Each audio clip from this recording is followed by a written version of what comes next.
Welcome back, everyone, to our prayer journey with my Toad as we continue stepping through the book of Mark, one verse at a time. Today, chapter 8, verse 1 through 21.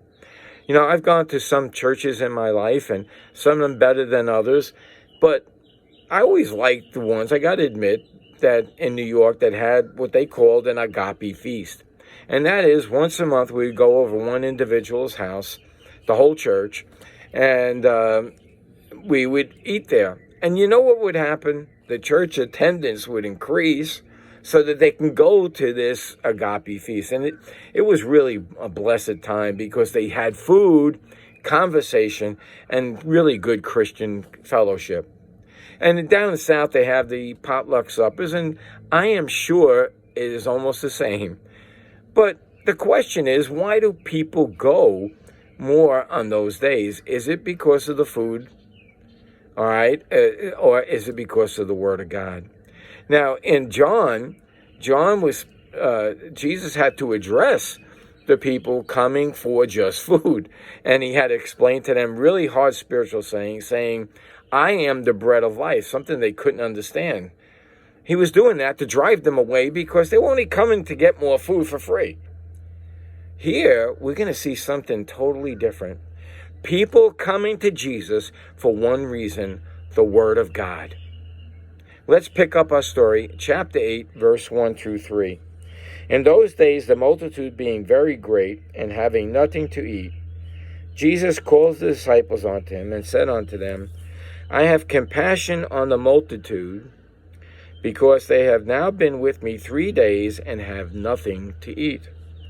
And if I send them away fasting to their own houses, they will faint by the way, for they came from a great distance. Jesus is having compassion upon them. He needs to take care of them. He doesn't want them going and having trouble on the way back because they were so intent on hearing his word. And his disciples answered him, from whence can a man satisfy these men with bread here in the wilderness? And he asked them, how many loaves have ye? And they said, 7. And he commanded the people to sit down on the ground, and he took the 7 loaves and gave thanks and broke it and gave it to the disciples to set before them. And they did eat and set them before the people. The disciples become the servants to the people. You know, when you go to church, we should be in leadership, if we're in leadership, serving the people, not the other way around. Now, Jesus personally didn't get down and serve them. He had his disciples do that. I've been to churches or seen churches, heard of churches, where the pastor wants to be served instead of him serving others, and then masking out people to go out and serve those that are in the congregation, because he could take a look and have compassion upon those people, and he should. You should be in a church where the pastor has compassion upon you, and he is not putting himself in the place of Jesus Christ. And I pray for more pastors who are under shepherds of Jesus Christ, and when you look at them, you see right through them to Jesus. So he goes on, and they had a few small fishes, and he blessed and commanded to set them also before them. So they did eat and were filled, and they took up the broken meat, and they had left 7 baskets. And they that had eaten were about 4,000, and he sent them away. And straightway he entered into a ship with the disciples and came into the parts of Dalmanuta. I can't pronounce that right now.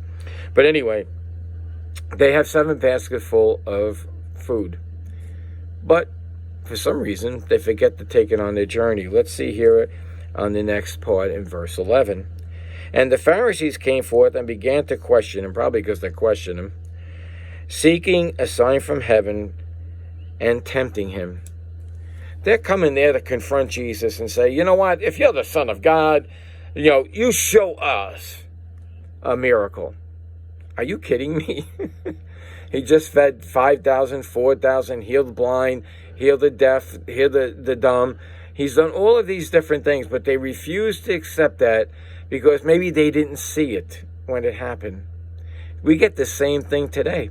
That God's all fairy tales. Those things never happen. You can't look for miracles.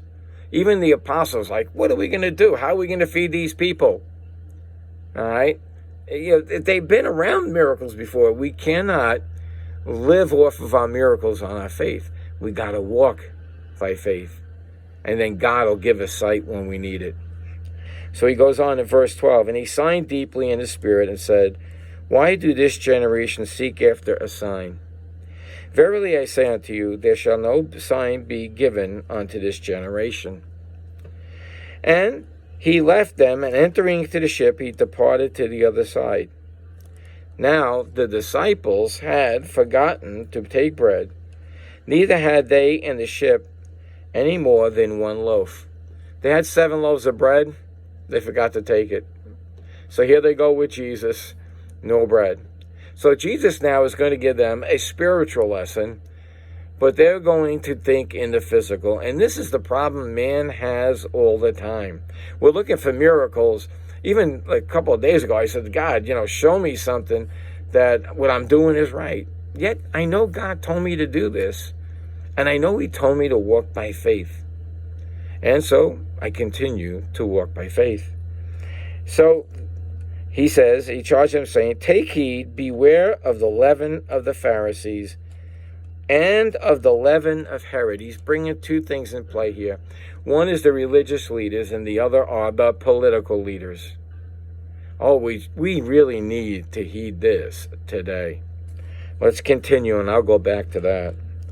And he reasoned among themselves, saying, it is because we have no bread. This is what they go right back to the physical. And when Jesus knew it, he said unto them, why reason ye because ye have no bread? Perceive ye not yet, neither understand? Have ye not your heart yet hardened? Having eyes, see ye not? Having ears, hear ye not? And do ye not remember when I broke the 5 loaves amongst 5,000, how that any basketfuls of fragments you took up? They say unto him, 12. And he said unto them, 7 among the 4,000. And how many basketful of fragments took ye up? And they said, 7. And he said unto him, how is it that you do not understand? What is Jesus saying here? He's trying to separate the physical from the spiritual. You see, I make bread. I like making bread. And to make bread, you have to put yeast in. Now, you put yeast in for a period of time so that bread rises and becomes more flavorful. There was one time I had to go out and do something, and I got back a little too late, and my thing had rose even too much. And I put that into the oven, and I cooked it anyway, and you could not cut that bread. It was crumbly. I mean, the crumbs were good, but you couldn't because it started to fall apart. You see, when you put leaven into bread, it makes it rise because it's eating the bread from the inside out. And the byproduct of the yeast, which is a living organism, makes that sourdough taste. Oh, it's a good taste. But if you let it go too far, if the leaven gets in too deep, it destroys the bread. So what was Jesus saying here? The Pharisees are destroying the bread. Take heed of what they're putting in there. And how about the politicians? They put things in and lie. One of the most amazing things, I see these videos where they ask people questions and they give the line right from the lies of the politician. For example, this one basic one here is that rich people don't pay any taxes. Yet the top 1% of earners in our country provide 40% of the tax revenue.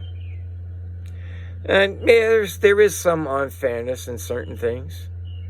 But the thing is, the truth is more important than the lies that they tell. Seek out the truth in everything, especially in the Word of God. Don't let your bread rise and then crumble, because that's what's happening to our nation.